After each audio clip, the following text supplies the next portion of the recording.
আলোচিত অভিনেত্রী পরীমনির সঙ্গে অবৈধ সম্পর্কের জেরে এবার চাকরি হারাচ্ছেন অতিরিক্ত পুলিশ সুপার এডিসি গোলাম সাকলায়েন। পরীমনির সঙ্গে অবৈধ সম্পর্কের সময় তিনি গোয়েন্দা গুলশান বিভাগের এডিসির দায়িত্বে ছিলেন।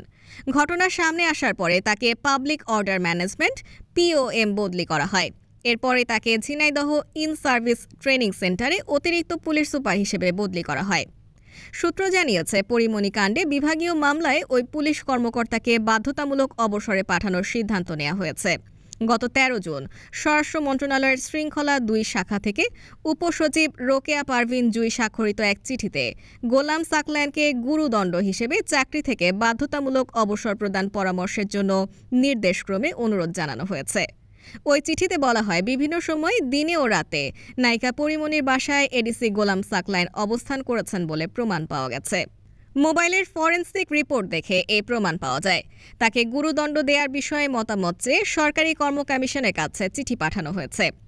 সংশ্লিষ্ট সূত্র জানায়, ২০২১ সালের ১৩ জুন বোট ক্লাবের ঘটনার পর পরীমনিকে ধর্ষণ চেষ্টা ও শারীরিক নির্যাতন করা হয়েছে বলে অভিযোগ আনলে মামলা হয়। মামলার পরদিনই আসামি হিসেবে ক্লাব নেতা ব্যবসায়ী নাসির উদ্দিন মাহমুদকে রাজধানীর উত্তরার একটি বাসা থেকে গ্রেপ্তার করা হয়। তার সঙ্গে গ্রেপ্তার হন আরও কয়েকজন সহযোগী। মামলা তদন্তের অংশ হিসেবে পরীমনিকে গোয়েন্দা কার্যালয়ে ডেকে নিয়ে জিজ্ঞাসাবাদ শুরু করা হয়। তখনই ডিবির গুলশান বিভাগের অতিরিক্ত উপকমিশনার এডিসি গোলাম সাকলায়েন শিথিলের সাথে পরিচয় হয় পরীমনির। এরপর দুজনের মধ্যে শুরু হয় যোগাযোগ। নিয়মিত পরীমনির বাসায় যাতায়াত শুরু করেন গোলাম সাকলায়েন শিথিল। মাঝে মধ্যেই গাড়ি নিয়ে বের হতেন দুজনে।